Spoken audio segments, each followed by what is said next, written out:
मैं हूं पारस और आप देख रहे हैं कोई देखे न देखे शब्बीर तो देखेगा। बच्चों को भूखा मार दूं क्या? हाँ मार दे। मैंने अपनी आंखों से देखा, तेरी माँ तो लोगों के साथ जाते हैं। माँ बाप के दरमियान लड़ाई और चपकलिश का सबसे ज्यादा असर औलाद पर पड़ता है। मैं काम पर जा रही हूँ, तू मेरे साथ चल। मुझे अब्बा ने सब कुछ बता दिया, तुम पता नहीं कहाँ कहाँ जाती हो।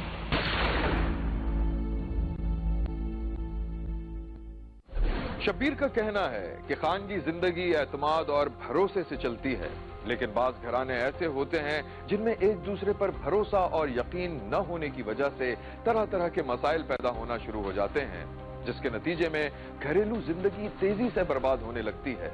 माँ बाप के दरमियान लड़ाई और चपकलिश का सबसे ज्यादा असर औलाद पर पड़ता है। मैं हूं पारस मसरूर और आप देख रहे हैं कोई देखे न देखे शब्बीर तो देखेगा। सलीम और उसकी बीवी में लड़ाई हो रही थी और उनके बच्चे दूसरे कमरे में सहमे दुबके हुए पड़े थे। बच्चे अभी भी भूखे सोए, कुछ फिक्र है आपको? तो क्या करूं, कहाँ से लाऊं? काम धंधा नहीं है, महंगाई देख रही कितनी हो गई है। तो क्या करें, बच्चों को भूखा मार दूं क्या? हाँ मार दे, जान छूटे मेरी बच्चों से, बच्चों को मार दूं। उधर शब्बीर ने देखा कि बड़ा 10 साला बेटा सावन 4-5 छोटे भाई बहनों को खामोश रहने का इशारा कर रहा था। ना जालिम बाप मैंने अपनी जिंदगी में नहीं देखा, ना खुद कुछ करते हो ना मुझे करने देते हो।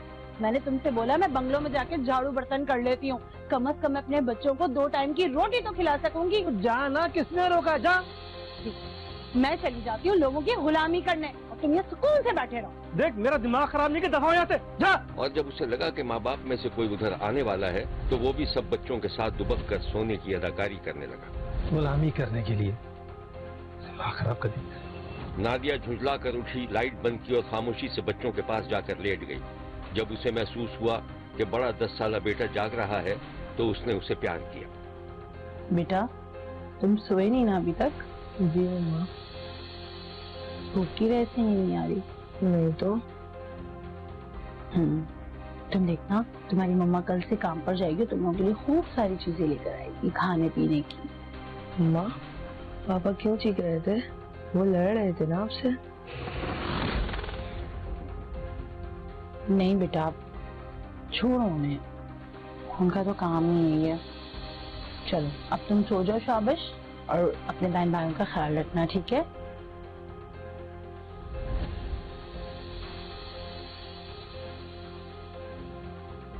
सलीम और नादिया की 15 बरस पहले शादी हुई थी। उनके 4 बेटे और 2 बेटियां थीं।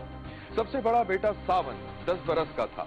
सलीम मुबैना तौर पर कामकाज नहीं करता था, गुस्से का तेज था और शकीम मिजाज भी था।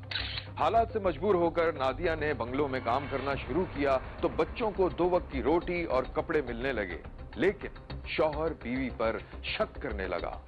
शब्बीर ने देखा कि नादिया झाड़ू पोछे से फारिग होकर किचन में धुले हुए बर्तन रख रही थी कि उसे मालिकन ने आवाज दी। नादिया काम खत्म हो जाए तो मेरे पास आना। नादिया ने जल्दी से अपने दुपट्टे से हाथ साफ किए और मालिकन के सामने पहुंच गई। जी बेगम साहिबा। नादिया ये थैले में कुछ कपड़े हैं, ये तुम ले जाना, मेरा ख्याल है तुम्हारे बच्चों के आ जाएंगे। अच्छा, और फ्रिज में कुछ खाना रखा है, जाते हो वो भी ले जाना, ठीक है? काम खत्म हो गया तुम्हारा? जी बाबा। अच्छा रुको, सुनो, जो बात करनी थी वो तो मैं भूल ही गई। कल हमारे यहाँ कुछ मेहमान आ रहे हैं, दावत है, घर में बताकर आना। अगर देर सवेर हो जाए कोई परेशानी की बात नहीं है, मैं तुम्हें छुड़वा दूंगी। जी ठीक है। नादिया ने कपड़ों का थैला उठाया, किचन से खाना निकालकर एक थैले में भरा और दरवाजे से बाहर निकल गई। अब नादिया के बच्चे मुनासिब कपड़े भी पहनने लगे थे और उनको अच्छा खाने को भी मिल रहा था, और तो और मालकन के दिए हुए खिलौनों से भी बच्चे खेलने लगे थे। दूसरी तरफ नादिया का शौहर ये सोचने पर मजबूर हो गया था कि उसकी बीवी पर इतनी मेहरबानी क्यों की जा रही थी। अब उसे तरह तरह के ख्याल और वसवसे सता रहे थे। शब्बीर ने देखा कि नादिया का शौहर शुकूक व शुबहात में मुब्तला था और कहीं ख्यालों में खोया हुआ था। उसने अपनी फर्जी कहानी में देखा, जब उसकी बीवी ने बंगले की घंटी बजाई तो दरवाजा मालिकन के बजाय मालिक ने खोला था। अरे आ जाओ आ जाओ, आज तुमने बड़ी देर कर दी आने में। जी साहब। अरे आ जाओ। तो ऐसा करो, मेरे लिए कप चाय बनाकर ले आओ। बाई जी तो हमारी है नहीं, आ जाएंगी शाम तक। लेकिन अरे अरे परेशान होने की कोई बात नहीं है। जी।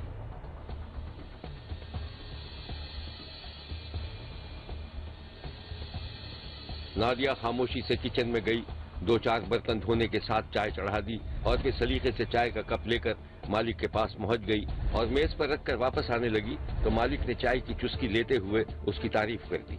वाह, चाय तो बहुत अच्छी बनाई है तुमने। वैसे नादिया, तुम्हारे कितने बच्चे हैं?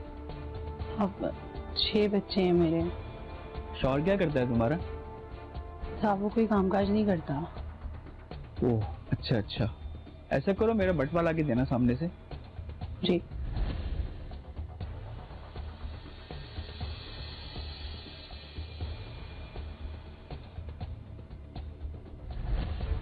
ऐसे करो, ये रख लो। अरे बच्चों को लिए कोई चॉकलेट वगैरह ले जाना, रख लो, कोई बात नहीं। वैसे चाय तुमने बहुत अच्छी बनाई थी। शुक्रिया। नादिया ने खामोशी से नोट लेकर रख लिया और कुछ कहे बगैर किचन में काम करने लगी। नादिया का शौहर अपनी फर्जी कहानी की सोच से बाहर निकला तो उसकी नजर एक कीमती खिलौने पर पड़ी जिससे उसके बच्चे खेल रहे थे। गुड़िया, ये खिलौना किसने ला के दिया तुमको? अब भैया अम्मा लाई थी। अम्मा लाई थी? सलीम के माथे पे परेशानी के आसार उभरे और वो अपनी बीवी को फोन करने लगा जो काम पर गई हुई थी। नादिया ने फोन नहीं उठाया तो सलीम का शक और बढ़ गया।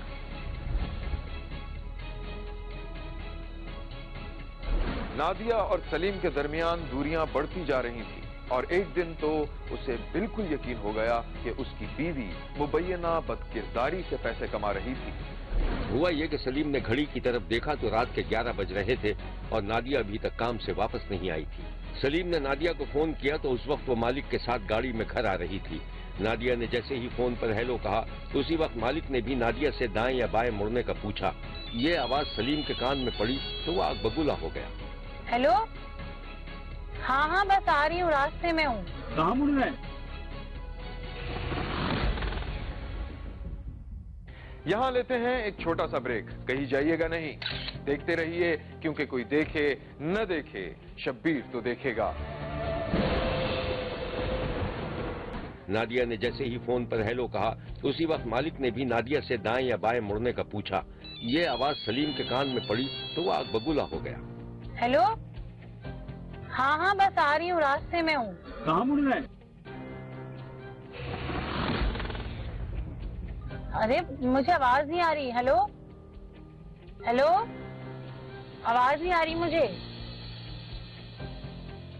फोन कटने पर सलीम का गुस्सा मजीद बढ़ गया। उसने खिड़की खोल ली और नादिया की राह तकने लगा।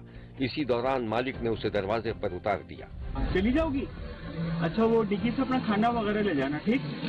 जी साहब, बहुत बहुत शुक्रिया, मैं निकाल लेती हूँ।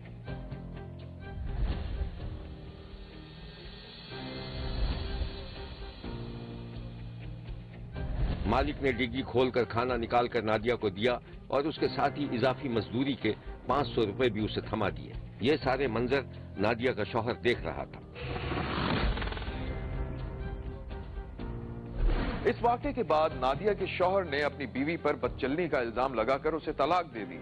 10 साला सावन समेत 3 बेटे अपने पास रख लिए, जबकि नादिया 2 बेटियों और 1 बेटे को लेकर चली गई। 10 साला सावन की समझ में नहीं आ रहा था कि मां क्यों चली गई थी। 10 साला बच्चा मां के बगैर न सिर्फ परेशान था बल्कि उसका गुस्सा भी बढ़ता जा रहा था। घर में तोड़फोड़ करने लगा था, बाप से भी जबान चलाता था। एक दिन सावन का बाप घर में दाखिल हुआ तो उसके हाथ में एक थैला था। उसने बेटे को आवाज दी तो सावन ने मुड़कर नहीं देखा, हालांकि वो सामने ही था। मेरी माँ आवारा नहीं है, मुझे उसके पास जाना है। पास जाएगा तू? अबे आज के बाद पुलिस का नाम नहीं है, तुझे तेरी माँ दोनों को जिंदा गाड़ दूंगा जमीन में। खाना पकड़, खा। नहीं खाना, मुझे खाना। सावन ने बाप के हाथ से खाने का थैला छीनकर फेंक दिया और भागने लगा तो बाप ने उसे दबोचकर पलंग पर दे मारा। जब नादिया के साबिक शौहर ने देखा कि बेटा बागी हो रहा है तो उसने उसे मां के खिलाफ करने के लिए प्यार मोहब्बत का ड्रामा रचाना शुरू कर दिया और बेटे को यकीन दिला दिया कि उसकी मां बदचलन थी। शब्बीर ने देखा कि सावन बाप के सामने खामोशी से गर्दन झुकाए बैठा था और बाप मक्कारी से रो रहा था। बेटा, तेरी माँ के जाने का मुझे भी बहुत दुख है, मगर मैं क्या करता। महल्ले वाले बड़ी उल्टी तरह की बातें करते थे तेरी माँ के लिए। महल्ले वालों की बात नहीं बेटा, मैंने अपनी आंखों से देखा तेरी माँ को लोगों के साथ जाते हुए। तू तो अभी बच्चा है बेटा, जब बड़ा होगा तो लोगों के तानों को तू सह नहीं सकेगा। तेरी माँ बुरी नहीं थी बेटा, लेकिन तेरी उस कमबख्त साला ने तेरी माँ को बिगाड़ दिया। तुझे मेरी बात तो यकीन नहीं है ना बेटा? तो ठीक है, तू खुद अपनी माँ का पीछा कर और जाके देख कि वो कहाँ किस साथ जाती है।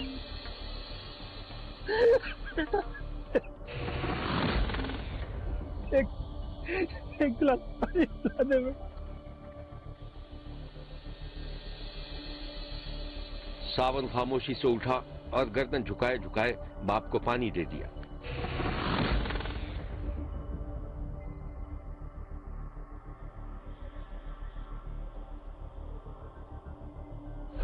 बेटे को मां के खिलाफ करने का नुस्खा काम आ गया। सावन का जी चाह रहा था कि उसे कहीं उसकी मां नजर आए तो उसे गोली मार दे। फिर उसने मां का पीछा करना शुरू कर दिया।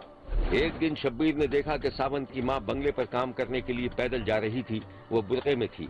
उसे एहसास हुआ कि कोई उसका पीछा कर रहा है। मुड़ के देखा तो उसका अपना बेटा था। मां ने लपक कर बेटे को गले से लगाने की कोशिश की। तुझे अब्बा ने मारा है क्या? नहीं तो। अच्छा चल, मैं काम पर जा रही हूँ, तू मेरे साथ चल। वैसे भी बेगम साहिबा तुझे बहुत याद कर रही हैं।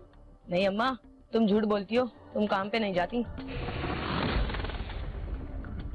तो फिर कहाँ जाती हूँ मैं? मुझे अब्बा ने सब कुछ बता दिया, तुम पता नहीं कहाँ कहाँ जाती हो। क्या?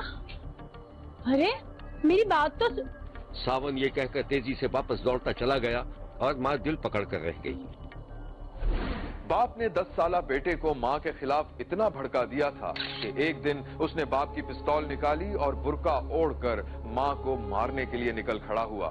शब्बीर ने देखा कि सावन की मां और उसकी खाला दोनों बुरके में थी। सावन खुद बुरके में उनका पीछा कर रहा था। फिर शब्बीर ने गोली चलने की आवाज सुनी और सावन को वहां से भागते देखा। 10 साला बेटे ने अपनी मां की जान ले ली थी, जबकि उसकी खाला शदीद जख्मी हुई थी। पुलिस ने सीसीटीवी फुटेज की मदद से सावन को गिरफ्तार कर लिया था। बाप भी पकड़ा गया था। इस अलमनाक वाक़े को पुलिस की ज़बानी भी सुन लीजिए। ये खानदानी रंजिश और वालिदैन की जो आपस में चपकलश है वो इस हादसे का मौजब बनी है। 10 साल का बच्चा था, 10-12 साल का। वालदा जो है उसकी 38 साल उम्र है, 38 ईयर्स। उसने इस मुल्ज़म बच्चे के वालिद यानी कि सलीम अपने खामन के खिलाफ अपनी बेटी के रेप का मुकदमा दर्ज कराया। तो जो अदालत में जाके बच्ची ने बयान दिया जिसपे वो डिस्चार्ज है, उस शख्स ने प्लान करके उसे ही रिवर्स किया है। उसी की औलाद को, जिस तरह उसने अपनी बेटी को इस्तेमाल किया, इसने अपने बेटे को अपने दोस्त के साथ प्रोग्राम बना के उसका ज़हन पुख्ता करके उसे ब्रीफ करके उसे इस बात पे उभारा कि उसकी वालदा ठीक नहीं है, उसका करैक्टर ठीक नहीं है, और मजबूर कर दिया और बुर्का पहना के उसे यहाँ तक छोड़ के गया। वो वेट में रहा, पिस्टल उसके पास था। उसने बड़े महाराना अंदाज से, अगर आप वो वीडियो देखें, बड़े महाराना अंदाज से वो फायरिंग की। और वो एक साथ उसकी बहन थी, उसके हाथ पे भी फायर लगा। वो भाग गई है, वरना शायद उसे भी मार देता। एक छोटा भाई था उसका 4 साल का, वो उसके पास ही रहा। वालदा को उसने फायर मारा, एट द स्पॉट उसकी डेथ हो गई। शब्बीर ने गुजरांवाला में 10 साला बेटे के हाथों सगी मां के कत्ल को अलमनाक वाक़या करार दिया है और कहा है कि बच्चा हर लिहाज से बेकसूर है, क्योंकि वाक़े का मास्टरमाइंड मुबैना तौर पर उसका बाप था, या फिर वो हालात थे जिसने बच्चे की नफ्सियात को बर्बाद करके रख दिया था और उसे ऐसा भयानक काम करना पड़ गया। वो आया, उसने अपनी माँ के कलेजे में फायर मारा, उसके बाद फिर उसकी गर्दन के ऊपर पाँव रख के उसके साथ में फायर मारा। देखते रहिए, क्योंकि कोई देखे न देखे, शब्बीर तो देखेगा। शब्बीर ने खानेवाल में एक ऐसे खानदान को देखा है जो अपने घर के एक फर्द के अचानक गायब हो जाने पर सरापाए एहतजाज बना हुआ था। 50 साला अशफाक बलोच गैर शादीशुदा था और इलाके में पकोड़ों और समोसों की दुकान लगाता था। मैं हूं पारस मसरूर और आप देख रहे हैं कोई देखे न देखे। शब्बीर तो देखेगा। ये मनाजिर जो आप देख रहे हैं खानेवाल के नवाही गांव 14 आर बाटियां वाला के हैं, जहां 50 साला मेहनत कश अशफाक के अहले खाना और महल्ले वाले अशफाक की बरामदगी के लिए एहतजाज कर रहे थे। शब्बीर ने जब लोगों से पूछा तो पता चला अशफाक जो गैर शादीशुदा था, अरसे दराज से पकौड़े और समोसे बेचता था कि एक दिन अचानक गायब हो गया। पुलिस ये कहकर उसकी गुमशुदगी की रिपोर्ट दर्ज करने से इनकार कर रही है कि ये केस उनके इलाके का नहीं है। मोहम्मद अशफाक किस तरह लापता हुआ, इसके बारे में शब्बीर को जो कुछ पता चला था उसकी ड्रामाई तश्कील कुछ इस तरह से है। एक दिन अशफाक हस्ब मामूल पकौड़े तलने और बेचने में मसरूफ था कि उसका एक बेतकल्लुफ दोस्त भी वहां आ गया जो अशफाक से छेड़खानी कर रहा था। इश्तियाक भाई शादी कर लो, जिंदगी भर ये पकौड़े तलते रहोगे क्या? अबे यार कैसी बातें कर रहा है यार, अपने हाथ में तो शादी की लकीर ही नहीं है यार। इशफाक भाई देर हो रही है, कब से बातों में लगे हुए हो, पकौड़े दे दो 50 के। अबे नजर नहीं आ रहा क्या तुझे? अंधा है क्या? देख नहीं रहा क्या कढ़ाई के अंदर घुस जाऊं? सब्र कर, दे भाई, दे इसको, दे पैसे दे। नाराज क्यों होता है भाई? अशफाक भाई की शादी होने वाली है। इशफाक भाई कोई बेवा नानी दादी मिल रही है क्या? इंसान का बच्चा बन दूंगा मिला के, अपना काम कर, चलो निकल यहाँ से, चल। दादी मिल गई, नानी मिल गई, बकवास कर रहा है। अबे भाई सुबह से अशफाक भाई का मत्था घुमा हुआ है और तू जल्दी जल्दी करे यार। ये ले पकड़ समोसे, निकल। अशफाक भाई ये मैं क्या सुन रही हूँ? वो अनवर मिस्त्री बता रहा था कि कोई लमडिया फोन करती है तुमको रात को। तो यार क्या हो गया तेरे को? धंधे का टाइम है यार, ध्यान दे, देख कितने गाहक खड़े हुए, बिला वजह की बातें कर रहा है, बिला वजह की यार। दोस्त की मौजूदगी में अशफाक का फोन बजने लगा। उसने एक नजर फोन पर डाली और फिर दोस्त के हाथ में करछा थमा दिया। मैं कह रहा था ना कोई करती है फोन तुम्हें और तुम मुझसे छुपा रहे हो। अबे बात सुन यार, वक्त जरा 2 मिनट रुकना भी आया। दोस्त ने पकौड़ों का इंतजाम संभाल लिया और अशफाक एक तरफ होकर बात करने लगा। ये कोई औरत थी जो अपना नाम नसरीन बताती थी। अशफाक और मुबैना नसरीन नामी औरत के दरमियान काफी दिनों से टेलीफोन पर बातचीत हो रही थी और अशफाक उस औरत के इश्क में दीवाना था जिसे उसने अभी तक देखा तक नहीं था। एक दिन अशफाक और मुबैना औरत नसरीन फोन पर बात कर रहे थे और अशफाक उससे वीडियो कॉल का मुतालबा कर रहा था। देख भाई अब ऐसे नहीं चलेगा भाई, अपनी शक्ल तो दिखा दे। वीडियो कॉल करूँ तुझे? Video call. उधर नसरीन जो चेहरे को ढांपे हुए थी किसी कॉलेज की लड़की से मुशाबे लग रही थी। अशफाक तुम समझते क्यों नहीं हो? मैं तुम्हें वीडियो कॉल नहीं कर सकती, घर में सब होते हैं। अच्छा अपनी तस्वीर तो भेज दे। भेज दूंगी लेकिन अभी नहीं। तुम क्या मुझसे बस फरमाइशें करते रहते हो? जो मैंने फरमाइश की उसका क्या? और दावा करते हो कि तुम मुझसे मोहब्बत करते हो। जाओ, मैं अब तुम्हें कोई फोन नहीं करूंगी। ना ऐसा मत करना, दिल टूट जाएगा मेरा। देख असल में दुकान पे इतना रश होता है ना, मुझे फुर्सत ही नहीं मिलती। बस तेरा आज पक्का वादा है, तुझे मैं आज मोबाइल लाजमी भेजूंगा। लेकिन भेजूंगा? अरे तेरा कोई आता पता तो है नहीं। अरे आस पास ही रहती हूँ, तुम जब खरीद लो ना तो मुझे फोन कर देना, मैं अपने कजन को भेजूंगी निशानी बताकर, तुम उसको दे देना, मुझे मिल जाएगा। तुम्हारा कजन पूछेगा नहीं कि तेरा मेरा रिश्ता क्या है? ये तुम उल्टी सीधी बातें क्यों करते हो? ये मेरा मसला है ना, और अगर पता चल भी गया तो कह दूंगी कि मैं तुमसे शादी कर रही हूँ। क्या? लेकिन घबरा गए ना, नहीं कर सकते शादी। कोई बात नहीं, मैं समझ जाऊंगी। एक बेवफा इंसान मेरे दिल तोड़कर चला गया। बस रहने दो, नहीं चाहिए तुम्हारा फोन, अपने पास ही रखो। अल्लाह हाफिज। नसरीन, अरे हेलो हेलो नसरीन। नसरीन ने अचानक फोन कर दिया। अशफाक पागलों की तरह उसके नंबर पर कॉल करता रहा लेकिन नंबर बंद था। नसरीन नामी मुबैना लड़की अपनी मर्जी से राब्ता खत्म कर देती थी और जब जी चाहता था अशफाक को फोन कर लेती थी। नसरीन की सदा ने अशफाक को उसका दीवाना बना दिया था। उसका दिमाग मुबैना नसरीन के कंट्रोल में था, उस पर इश्क का भूत सवार था और वो अपनी जमा पूंजी नसरीन पर बेदरेग लुटा रहा था। सुबह होने वाली थी। अशफाक का बड़ा भाई जो किसी मस्जिद में मुअज्जिन था घर में वुजू कर रहा था। अरे अशफाक तो अभी तक जाग रहा है, चल नमाज पढ़ने चल, नमाज का टाइम हो गया। हाँ भाई वो रात को नींद नहीं आई, तो आपको बताया नहीं, मेरी रिश्ते की जो है बातचीत चल रही है। देखे ना भाई इतनी उम्र हो गई है, मैं भी सोच रहा हूँ कि अब शादी कर ही डालूं। वाह भाई वाह, शादी की बात चल रही है, भाई को पता भी नहीं। अच्छा मैं नमाज के लिए जा रहा हूँ, वापिस आकर फिर इस मौजूद पर बातचीत करेंगे। भाई तो मस्जिद चला गया और अशफाक फोन लेकर बाहर टहलने लगा। अचानक उसी नसरीन का फोन आ गया।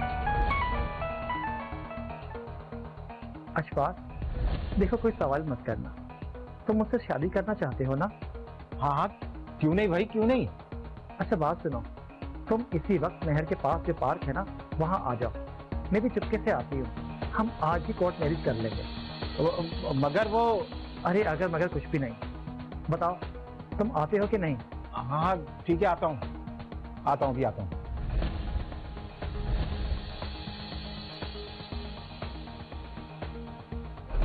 अशफाक को घर से गायब हुए 2 दिन गुजर गए थे तो उसके बड़े भाई को फिक्र लाहक हुई।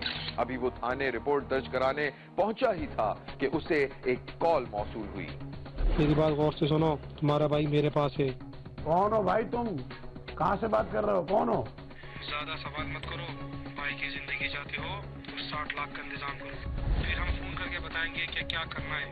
पुलिस को बताने की कोशिश बिल्कुल मत करना।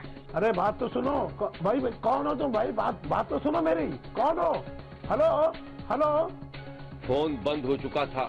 शब्बीर ने देखा कि अशफाक का भाई थानों के चक्कर लगा रहा था, लेकिन हर जगह उसे ये कहकर टसाया जा रहा था कि ये दूसरे थाने का केस है। पुलिस के रवैये से मायूस होकर अहले महल्ला और अशफाक के खानदान वालों को एहतजाज करना पड़ा। अशफाक को लापता हुए 1 माह से ज्यादा का अरसा गुजर गया है, लेकिन आज तक वाकये की FIR दर्ज नहीं हुई। ये है अशफाक के अहले खाना जो पुलिस से मदद मांग रहे हैं। मेरे भाई चंद दिन से गायब हो गया है और अचानक उसका नंबर बंद हो गया है और कुछ दिन के बाद उसके नंबर ऑन हुआ है। उन्होंने बोला है कि मेरे पास अगवा के उन्होंने कहते नहीं मार देंगे। मेरे पास छोटे छोटे बच्चे, मेरे पास इतनी डिमांड नहीं है। वो बहुत गरीब बंदा था जी, वो समोसे पकौड़े बनाता था, अपना कारोबार करता था। उसको एक लड़की की तरफ से फोन आते थे, उसको शादी का झांसा देकर उसने बुलाया है। अब वो गायब है। अब उसके वर्षा को जो है ना 50 लाख की वो डिमांड करते हैं कि हमें 50 लाख रुपए दो तो फिर हम इस बंदे को छोड़ेंगे। लिहाजा आला हुकाम से मेरी अपील है कि मेहरबानी करके गरीब शख्स की हेल्प की जाए और उसको बाजियाब कराया जाए। शब्बीर का कहना है कि पुलिस फौरी तौर पर वाकये की FIR दर्ज करे और डाकुओं के खिलाफ ऑपरेशन करे और अशफाक को बरामद करे। अशफाक का माजरा जानकर शब्बीर ने लोगों से खास तौर पर नौजवानों से कहा है कि वो किसी अजनबी औरत से बात करते वक्त बहुत एहतियात करें, क्योंकि ये धोखे और फरेब से समाज दुश्मन अनासिर लोगों को बेवकूफ बनाकर लूटने की कोशिश कर रहे हैं। देखते रहिए, क्योंकि कोई देखे न देखे, शब्बीर तो देखेगा। बच्चे दिलदार होते हैं, मासूम होते हैं, लोगों की तवज्जो का मरकज बन जाते हैं, वालिदैन की आंख का तारा और कलेजे की ठंडक होते हैं। ऐसा ही एक बच्चा ओकाड़ा में भी शब्बीर ने देखा था, जिसकी उम्र अभी मुश्किल से 7 बरस थी और उसने स्कूल जाना शुरू किया था। फिर एक ऐसा वाकया पेश आया जिसने बच्चे के वालिदैन को उजाड़ कर रख दिया। मैं हूं पारस मसरूर और आप देख रहे हैं कोई देखे न देखे, शब्बीर तो देखेगा। शब्बीर ने एक दिन देखा कि मोहम्मद अब्बास घर आया तो उसकी बीवी के पास 2-3 महल्ले वालियां बैठी हुई थी। अरे खाने को रहने दो। अरे भाई बाजी, आज कैसे चक्कर लगा लिया आपने? अरे भाई कमेटी का हिसाब किताब करना था, इसलिए आई थी। अच्छा, वो नजर नहीं आ रहा आपका बेटा अकील कहाँ है भाई? वो तो पता नहीं कहाँ उड़ा उड़ा फिरता है, बस दुआ करो उसकी कहीं नौकरी लग जाए। हाँ इंशाल्लाह लग जाएगी। अच्छा भाई ये बताओ, ये अली हसन कहाँ है अपना? बाप ने दरवाजे से बाहर जाकर अपने 7 साल बेटे अली हसन को पुकारा, जो बच्चों के साथ खेल रहा था। अरे भाई अली हसन, अरे बेटा अली हसन, अरे मेरा बच्चा आ गया मेरे पास, इधर आजा, शाबाश। कहाँ घूम रहे भाई? अब हम अल्लाह हाफिज़। औरत ने बच्चे का गाल नोचकर चली गई और बाप ने बेटे को गोद में उठा लिया। अच्छा वैसे ये बताएं, आपने खाने का मना क्यों किया? अरे भाई खाना भी खा लेंगे, मेरी बात सुनो। अगले महीने कमेटी खुल रही है हमारी, तो क्यों ना एक छोटी सी दुकान खोले परचून की, क्या ख्याल है? कह तो आप सही रहे, लेकिन अरे अभी तो आपके पाँव में चोट है और फिर आप खुद इतना बिजी रहते हैं, शॉप पे कौन बैठेगा? ओहो, बाजी क्या कह रही थी कि उनका बेटा बेरोजगार घूम रहा है। अरे क्यों ना उसी को लगा दे वहाँ पर। लड़का भी ठीक ठाक ही है ना? चलें देखते हैं। अब ये बताएं, चाय तो पियेंगे ना? चाय भी नहीं पियेंगे? हाँ हाँ भाई चाय तो पिला दो। तुम भी पियोगे चाय? अरे भाई यही ला दो बस। चलें मैं चाय। हाँ शाबाश, मैं कुछ बातें कर लूँ बच्चे से। ये बताओ तुम पूरे दिन घूमते कहाँ रहते हो? अकील मोहम्मद अब्बास के पड़ोसी का बेटा था। और दोनों घरानों का एक दूसरे के घर आना जाना था। अकील काफी अरसे से बेरोजगार था, जबकि उसका एक दोस्त इरशाद भी कोई कामकाज नहीं करता था। एक दिन शब्बीर ने देखा कि इरशाद किसी लड़की से फोन पर बात कर रहा था और उसका दोस्त अकील उसकी सारी बातें सुन रहा था। अबे ओ, बंद कर इसको। चलो खुदा हाफिज़। अबे यार क्या कर रहा है? सुन लिया होगा उसने। हाँ तो सुन ले, मैंने भी सब सुन लिया है। क्या बोल रहा था तू उसे? भगा कर ले जाएगा। चल फर्ज किया तूने उसे भगा लिया, रखेगा कहाँ पर? मैं भी यही सोच रहा हूँ। एक तो पैसा भी नहीं है, ऊपर से रखने की जगह भी नहीं। किसी बैंक में डाका डाल, यही हाल है इसका। होश में है तू? वैसे आइडिया बुरा नहीं है तेरा। अच्छा सुन, मुझे भी कुछ पैसों की जरूरत है, लेकिन छोड़। क्या छोड़? बोल ना, क्या सोच रहा है? तू होटल पे चल, चाय पीते हैं, वहीं बैठ के बताता हूँ तुझे बात। चल यार चल, मैं मुझे भी दिखा है। चल। अकील और इरशाद पैसे के लिए परेशान थे। अचानक अकील के जहन में एक शैतानी मंसूबे ने जन्म लिया और वो दोनों इसके बारे में सोचने लगे। बात सुन। चलो मैं बात बोल। कोई अमीर बंदा ढूंढ, अगवा कर लेते हैं। खूब तैयारी की है तूने मरवाने की। अपना और मेरा वजूद देख और फिर बोल, कौन सा हथियार है हमारे पास? अबे हथियार की जरूरत ही नहीं पड़ेगी। क्यों? किसी को बहला फुसला कर ले जाएंगे और फिर उसके घर वालों से भत्ता मांगेंगे, भत्ता। इतना आसान है बहला फुसला कर? बच्चा सोच, कोई बच्चा, अमीर बच्चा। अमीर बच्चा? अबे कहाँ, अपनी बस्ती में सब गरीब रहते हैं। एक आइडिया है, और उसके लिए 15 दिन इंतजार करना पड़ेगा भाई।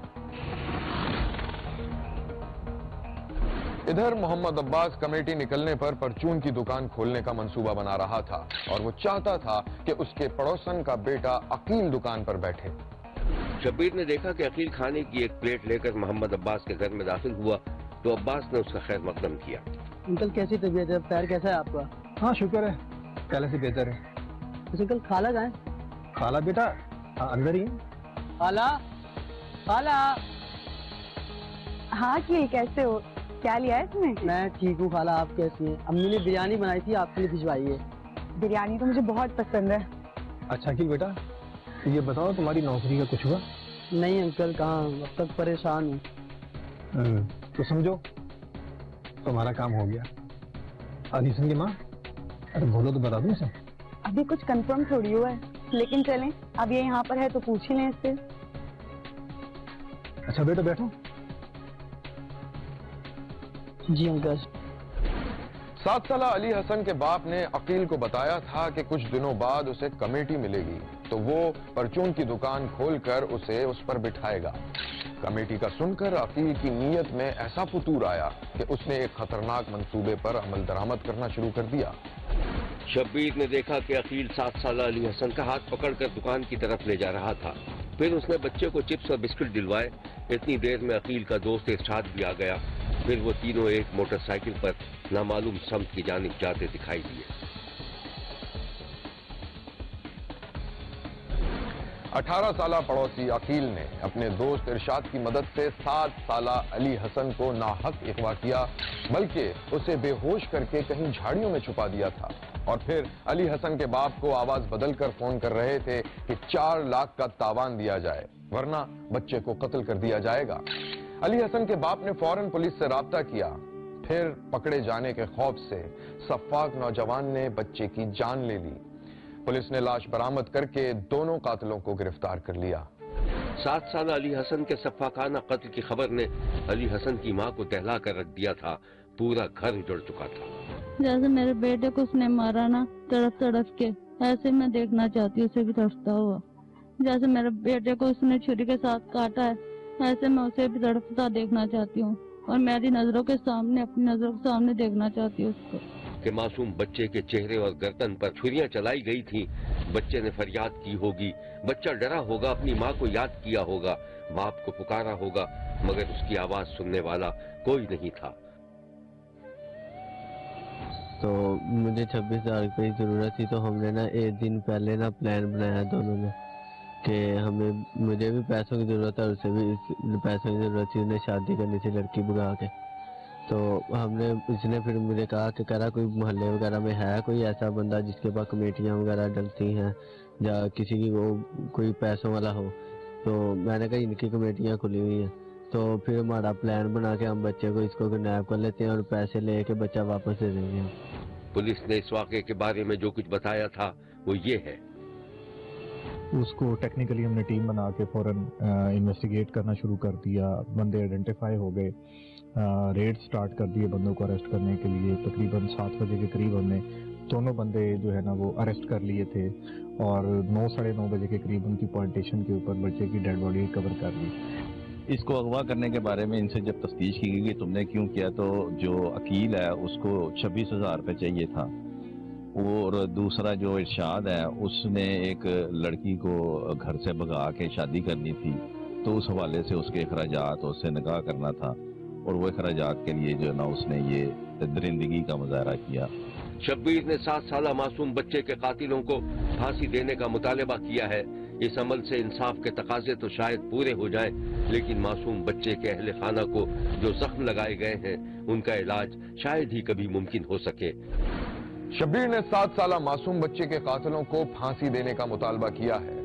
इस अमल से इंसाफ के तकाजे तो शायद पूरे हो जाएं, लेकिन मासूम बच्चे के अहले खाना को जो जख्म लगे हैं उनका इलाज शायद ही मुमकिन हो।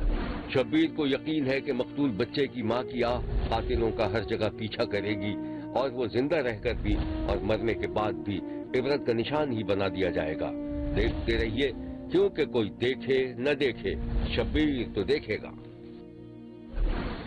यहाँ हमारे प्रोग्राम का वक्त खत्म हुआ। अगले हफ्ते फिर हाजिर होंगे इसी वक्त सिर्फ एक्सप्रेस न्यूज पर। देखना मत भूलिएगा, क्योंकि कोई देखे न देखे शब्बीर तो देखेगा। अगर आप अपने इर्द गिर्द होने वाले किसी गैर मामूली वाक़े से शब्बीर को आगाह करना चाहते हैं तो SMS करें SAB लिखकर स्पेस दें और अपना मैसेज अपने शहर और नाम के साथ 247 पर भेज दें। फैक्स करने के लिए हमारा नंबर है 02135803820। खत लिखने के लिए हमारा पता है 5 express way of Korangi road, Karachi. Express news, Shabbir तो देखेगा।